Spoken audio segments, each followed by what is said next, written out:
Dune Part Two is a fantastic movie overall. One of the best sci-fi films of the past decade. I'm not sure how I'd rank it next to Arrival and Blade Runner 2049, but it's a big upgrade from Part 1 for sure. Part 1 was mostly praised for its technical achievements, and it does look and sound amazing, although I think the tragedy of Macbeth was robbed for best cinematography, personal preference I suppose.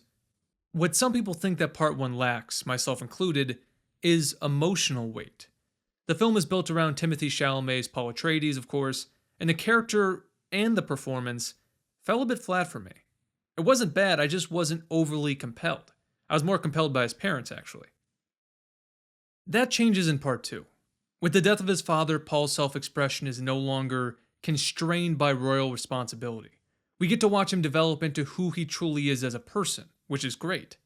And Timothée Chalamet is excellent, probably the best I've ever seen him. He's not as physically imposing as you'd want for the role, but his energy almost completely makes up for that. Aside from the tremendous filmmaking from Villeneuve, which is kind of expected at this point, and the added emotional depth, Part 2 also digs deeper into the main themes of the book, mainly religious fundamentalism and messianic personality cults. I'm going to focus more on the latter because I think it's more relevant to modern society, at least in the West. There are more Chani's than Stilgars nowadays. And before you strike me down in the comments with a story about some priest sacrificing his stepson at an altar, yes, religious dogma can cause people to behave irrationally. I agree. Now, if you had never read the book, you might think after watching Part 1, hey, this Paul Atreides is like Aragorn. He's the heir of a great lineage, and he's fighting pure evil in the form of the Baron, who could be a non-angelic Sauron. I mean, you could imagine Sauron bathing in whatever this stuff is at the top of Barad-dûr. So Part 2 should end with Paul standing at the gates of the Emperor's palace with his army. He turns to the Fremen and whispers, "For father." And then they win and Paul brings justice to the realm, happily ever after. But Paul Atreides does not reject the Ring of Power in this story. Quite the opposite. The question that's constantly being asked of the audience during the film is, what is Paul's main priority? Is it revenge, or is it the Fremen's liberation? Is it power, or is it Chani? What matters to him the most? My allegiance is to you. Do you believe me? This is very important to the film's message because, very quick note, I think one part of the movie that could have hit harder emotionally is Paul and Chani's relationship. They don't have great chemistry. And I was somewhat surprised because Zendaya has great chemistry with Tom Holland in the Spider-Man films. And I think it's because of the lack of humor. The relationship here is much more serious and it develops fast. I mean, it's alright, but it's very difficult to do dramatic romance quickly. For example, if you look at classic films, which are usually pretty short, the couples you buy into are usually in comedies, not dramas. Okay, forgive that aside. Because the religious faction of the Fremen believes that Paul is the chosen one who's going to lead them to prosperity, they don't consider his own self-interest and how dedicated he is to them. Whatever he chooses is in their best interest. Chani is really the only one who knows Paul well enough to recognize when he's acting for himself. This is the disconnect that the story attempts to warn the audience about. Because Paul Atreides, even with abilities improved by the Water of Life, is still just a man. He's motivated by things that all men are motivated by, some good, some bad, but the Fremen are captured by the belief that he is not constrained by human nature.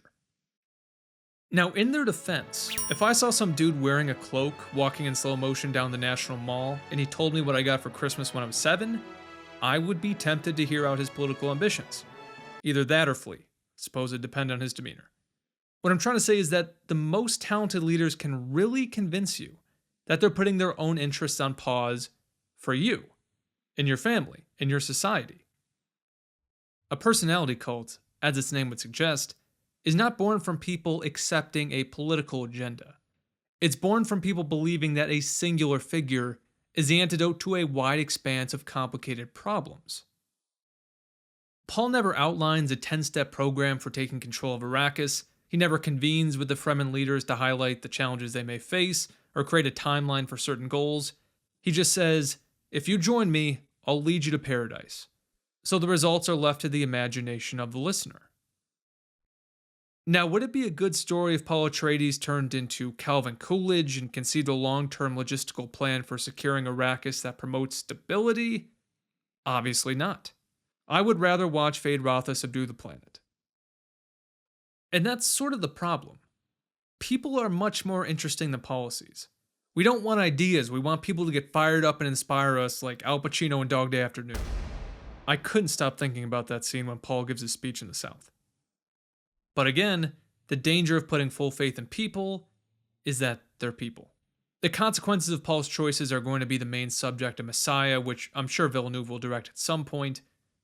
Paul does have the cover of other futures, which could have been worse. He also has the cover of the Bene Gesserit myth. If he turned it down, it stands to reason that someone else would fulfill it eventually. But I think it's pretty clear that Paul decides to become Muad'Dib because of the personal allure, the power, and the revenge. Very few people can turn down the ring.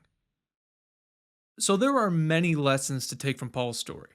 For starters, don't fall in love with someone who may need to make a marriage alliance. Never turns out well. Also, if you have air supremacy, don't conduct suicidal ground operations in an unfamiliar environment. Feyd-Rautha eventually learns that lesson. But more seriously, if someone is pursuing a position of serious power, you should be suspicious, no matter how charismatic or well-seeming they may be. They could be an Aragorn, they could be a Baron Harkonnen. But more likely, there's someone like Paul Atreides, a person who would like to do good for people, but is ultimately motivated by self-interest.